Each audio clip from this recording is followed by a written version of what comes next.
is now in session. Thank you, Mr. Hibner, and on behalf of Judge Bennett and Judge McGee, we welcome counsel to this oral argument, which we are live streaming in order to fulfill our obligation to maintain open courts. We will conduct the hearing in the same manner as if we were all together in the courtroom. Each of you has 15 minutes, and the appellant has the right to reserve some time for rebuttal, which has been done. There being no announcements, I'll ask Mr. Hibner to call the case. Bank of New York Mellon versus Helen E. Chamberlain. All right, we'll now hear from the appellant. Good morning, Your Honors. My name is Jonathan Miley. I'm here on behalf of the appellate. This is the second time that this case has come before this court on appeal. The facts have not radically changed, and this court's prior opinion really sets forth the facts in a rather comprehensive way. So I don't think that I necessarily need to revisit those during this argument phase. Our brief sets forth a number of arguments. However, there are two that I would really like to address this morning. And the first being that we would state that the trial court erred in allowing the bank to amend its answer on remand to include 12 additional affirmative defenses. We would argue that the only issue remaining on remand was whether or not the bank provided Mrs. Chamberlain with proper notice of default prior to foreclosure in compliance with paragraph 22 of her deed of trust. The Supreme Court of the United States has stated the general rule that leave to amend under Rule 15 should be freely granted will not be extended without limit when a Rule 15 motion is brought after a claim has been fully litigated through appeal. At some point, there must be finality. Now, this is especially true in a case such as this, where the allowance of the amendment fundamentally altered and undermined the mandate of this court. In this case, the bank knew right from the start of this litigation back in 2017 that there had been a previous federal case, and they made no attempt to include any affirmative defenses in their answer to Mrs. Chamberlain's counterclaims. It was only after this court reversed the trial court's grant of summary judgment, and after 3 years after the bank actually sought possession of the property, that they decided that they wanted to amend their answer to include 12 affirmative defenses, one of which was res judicata. Now, allowing the bank to amend after this court narrowed the issue to be decided on remand allows them to obtain a tactical advantage to which they're simply not entitled. The law concerning remand in Tennessee is rather straightforward. Upon remand from the Court of Appeals, the case stands in the same posture it did before the appeal, except insofar as the trial court's judgment has been changed or modified by the appellate court. Mr. Miley, can't the remand be limited by the Court of Appeals? Can the remand be limited? Yeah. Yes, absolutely. Okay, so you say it stands in the same posture, but the remand might restrict it to a narrow issue. Correct. Okay. Correct. And the lower court simply can't ignore whatever is in that remand. The trial court's sole responsibility is to carefully comply with the directions in the appellate court's opinion. Now, in this case, this honorable court rendered its opinion, and in that opinion, it states, and I quote, "The bank does not dispute that it was required to comply with the requirements of the deed of trust in order to ultimately prevail." This court further stated, in sum, the bank was required to strictly comply with the conditions of foreclosure contained in the deed of trust to prevail in the detainer action. And finally, the court stated, the bank never amended its motion to specifically argue that the May 23rd, 2011 letter constituted sufficient notice under the deed of trust. If the bank wishes to make this argument or to submit any other notices as evidence of compliance with the deed of trust notice of acceleration provision, it may do so on remand. Thus, when it was determined that the May 23rd letter, 2011, was the date of acceleration, then the relevant issue became whether Mrs. Chamberlain received notice of default in strict compliance with paragraph 22 of her deed of trust.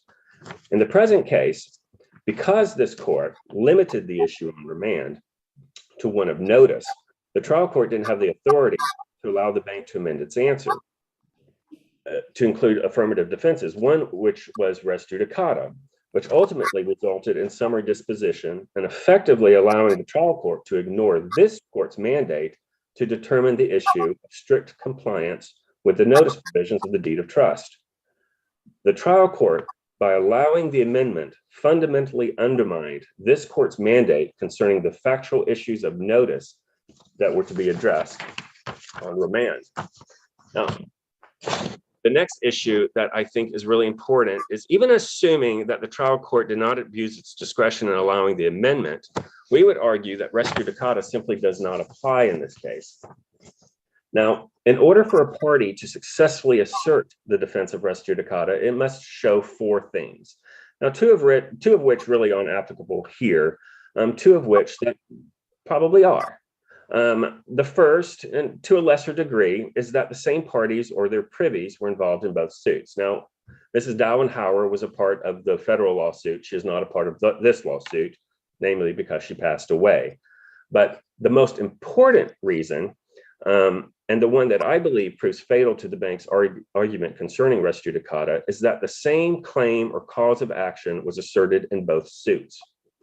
Now, the principal test for determining whether the causes of action are the same is whether the primary right and duty or wrong are the same in each case. Res judicata does not prevent a trial court from reconsidering a claim when the facts have changed or new facts have occurred that have altered the party's legal rights and obligations. I think it's important for us to probably look at the two cases. Now, the federal lawsuit was filed in 2012. And the issue in the federal case was whether the bank was the proper party to foreclose. Now, the district court held that the bank was the proper party and dismissed the lawsuit. The Sixth Circuit affirmed that dismissal. In 2012, the bank was not seeking possession of the property when that federal case was filed.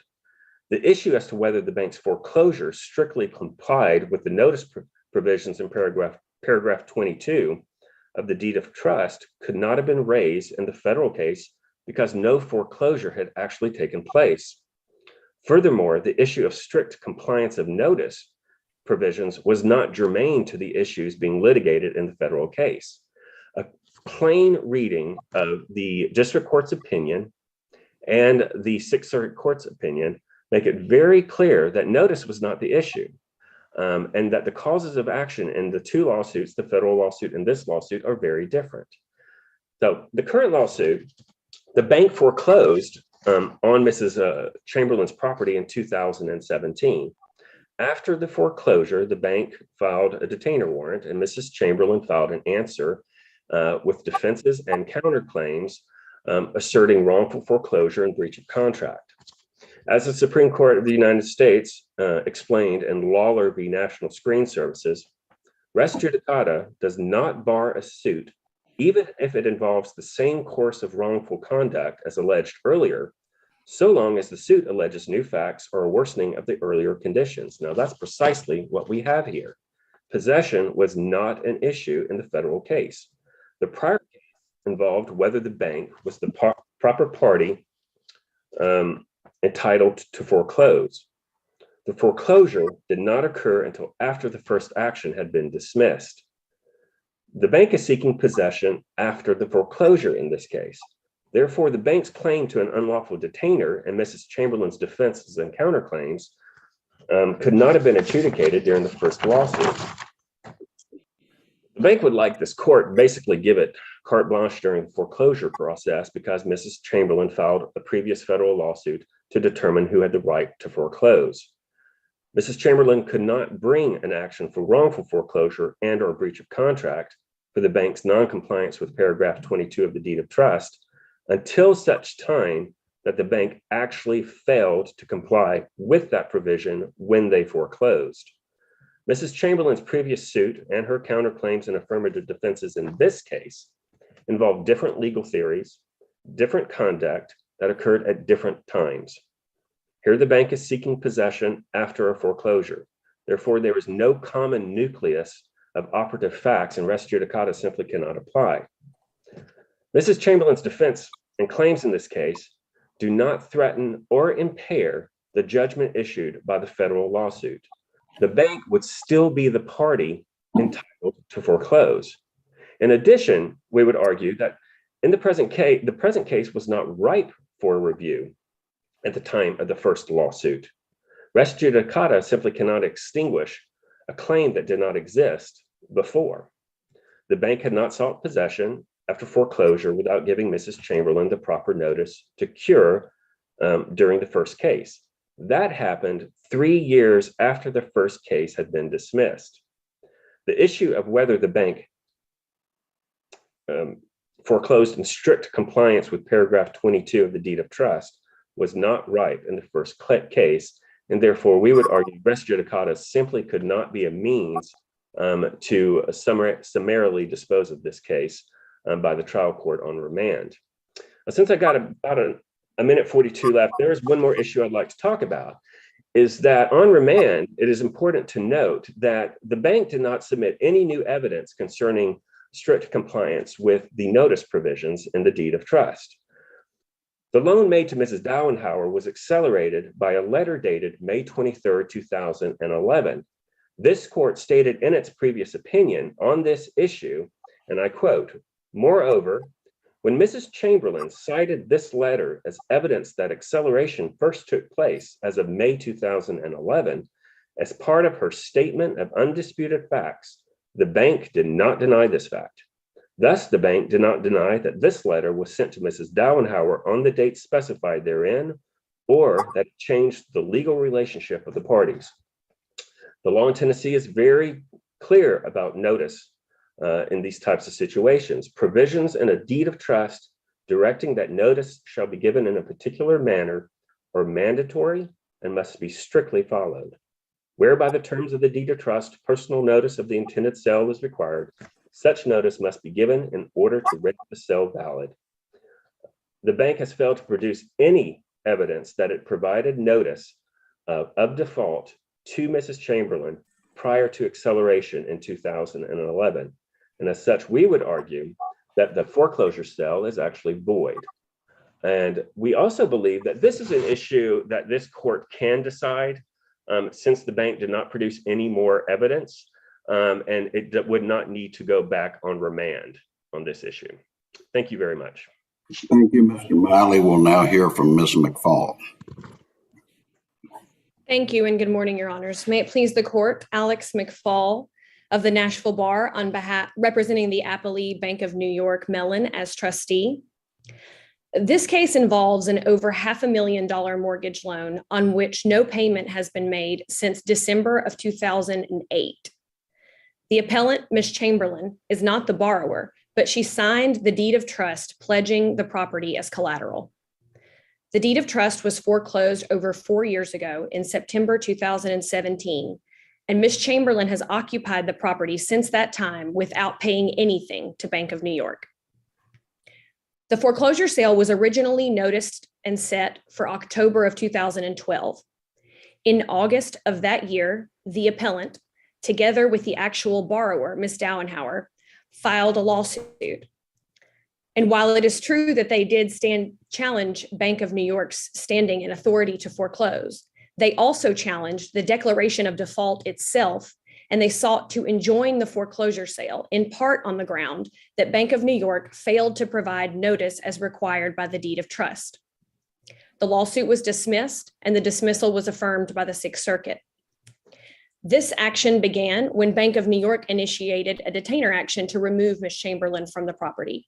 She filed a counterclaim for breach of contract and asserted a wrongful foreclosure defense. Both are based on a single argument, which is the only argument Ms. Chamberlain raises in opposition to Bank of New York's claim for possession, and it's very specific. Ms. Chamberlain maintains that she did not receive notice of the default prior to the loan being accelerated in May of 2011, over an entire year before she filed the first lawsuit. Because this issue not only could have been, but was litigated in the first action, res judicata bars Ms. Chamberlain from raising it again here. The primary issue on appeal is the circuit court's entry of summary judgment in Bank of New York's favor on the ground that res judicata bars Ms. Chamberlain's sole defense and counterclaim. However, Ms. Chamberlain challenges two additional decisions by the Circuit Court on appeal.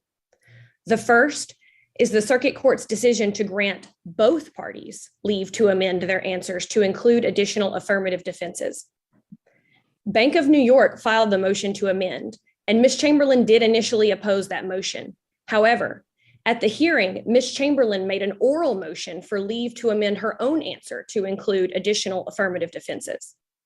The Circuit Court's amendment order ultimately granted both parties leave to amend, and the parties filed their amended answers on the same day.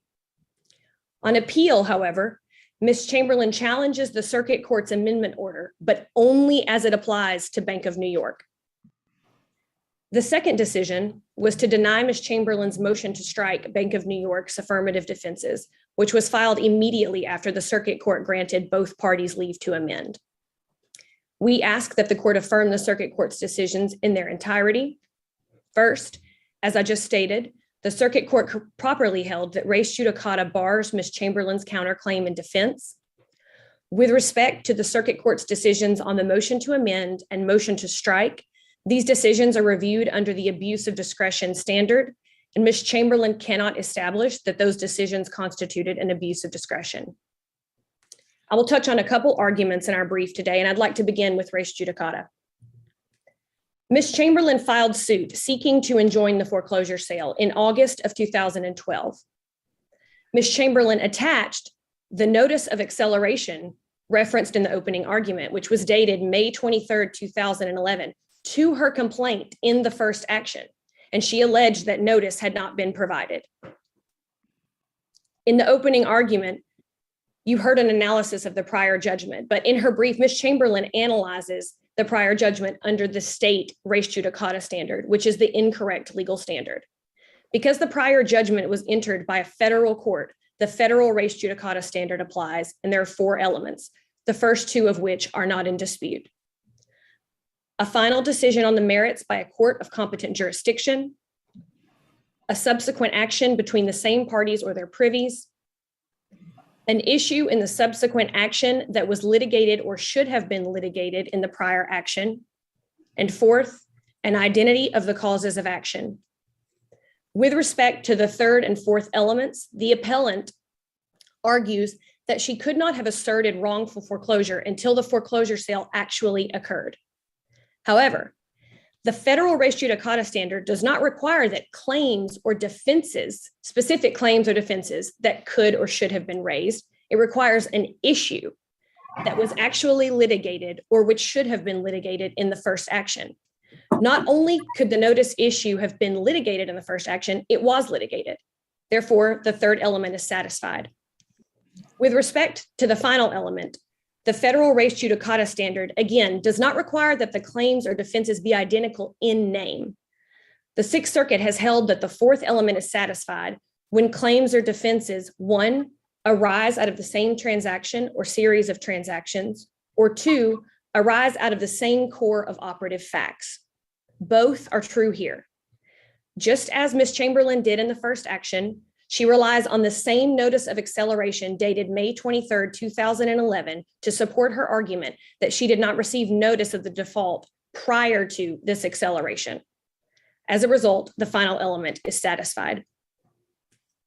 Next, the appellant has failed to show that the Circuit Court abused its discretion when it granted both parties leave to amend their answers to include additional affirmative defenses. The Circuit Court's decision is reviewable under the abuse of discretion standard, meaning it can only be reversed upon a showing that the Circuit Court applied an incorrect legal standard or reached a decision against logic or reasoning that caused an injustice to the party complaining. The Rule 15 standard for amendments to pleadings is a liberal one, and the rule states that leave to amend shall be freely given when justice so requires. When the Circuit Court granted both parties leave to amend, there was no trial date, no operative case management order, and neither party had conducted any discovery. Accordingly, the Circuit Court correctly held that no party would be unduly prejudiced by the amendments. Both in the Circuit Court and on appeal, Ms. Chamberlain fails to identify the prejudice she allegedly suffered as a result of the Circuit Court's ruling, particularly in light of the fact that she requested, was granted, and exercised the same leave to amend that she now seeks to challenge on appeal. Instead, Ms. Chamberlain argues that the circuit court exceeded its authority on remand by granting Bank of New York leave to amend. Now, in the appellant's opening brief, she argues that the circuit court lacked authority to grant leave to amend under the law of the case doctrine. In response to Bank of New York's argument that that issue is waived because it was raised for the first time on appeal, Ms. Chamberlain changed course and recategorized her argument as an issue of subject matter jurisdiction in her reply brief. Categorization of the argument aside, it is waived because the appellant raises the issue of the circuit court's post-remand authority for the first time on appeal. And while it is true that subject matter jurisdiction can be raised at any time, the appellant fails to provide any legal support for her argument that this issue is indeed one of subject matter jurisdiction. In any case, this court's prior order did not limit the circuit court's authority on remand. To the contrary, this court reversed the circuit court's prior summary judgment decision on the ground that there was a genuine issue of material fact as to a single issue that appellant concedes is now moot, and invited Bank of New York to raise additional arguments on remand. Significantly, however, even if the court had not invited Bank of New York to raise additional arguments, the appellant fails to identify any legal basis for the argument that a reversal of a summary judgment decision automatically limits the post-remand proceedings to only those facts identified to be in dispute, to the absolute exclusion of all other legal or factual arguments by either party. Finally, there are a number of alternative grounds upon which this court can affirm the circuit court's summary judgment decision, all of which are addressed in detail in our brief. For purposes of this argument, I will briefly identify them unless the court has questions. First, Ms. Chamberlain's breach of contract claim is time barred. The statute of limitations for a breach of contract action in Tennessee is 6 years. The breach Ms. Chamberlain identifies is that she did not receive notice of the default prior to the acceleration in May 2011. The statute of limitations on that issue ran in May of 2017, and she asserted her counterclaims in February of 2018. Second, Ms. Chamberlain's counterclaim and defense fail as a matter of law because she cannot establish that she suffered any damages as a result of the breach she alleges on the part of Bank of New York. And third, her counterclaim and defense fail on the merits because she cannot show that Bank of New York failed to comply with any notice provision of the deed of trust.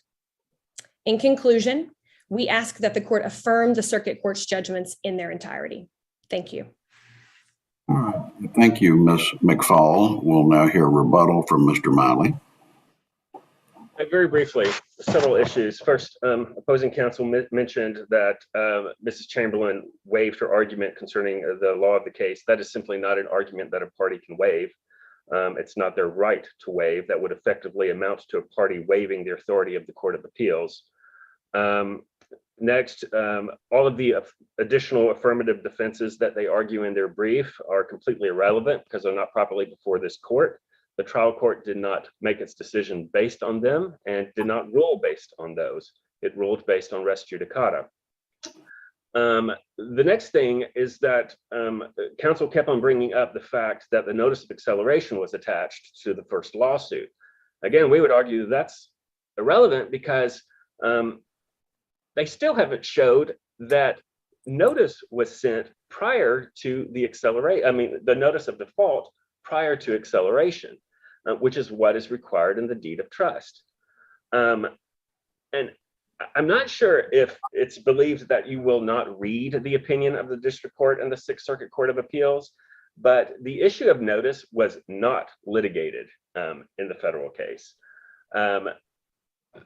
The issue litigated in the federal case was a securitization, the validity of the MERS not as a nominee, separation of the deed and transfer of the note. It was all about who was the proper party to bring a foreclosure, because the foreclosure hadn't taken place yet. And any mention in those opinions of notice, a notice of default, are just in passing because strict compliance was not an issue and was never addressed by the federal court. It is basically dicta because notice was not the issue. And then finally, with regard to the fact that Mrs. Chamberlain also sought to amend her answer, which I believe she might have done in orally in open court, that does not alleviate the responsibility of the trial court. The trial court is the gatekeeper, and as the gatekeeper, it was to follow the mandate of this court. And when allowing an amendment would alter the mandate of this court, it doesn't really matter if both parties asked for something. If both parties ask for something that is wrong, then it is the trial court's job to say no. And that's what should have taken place here.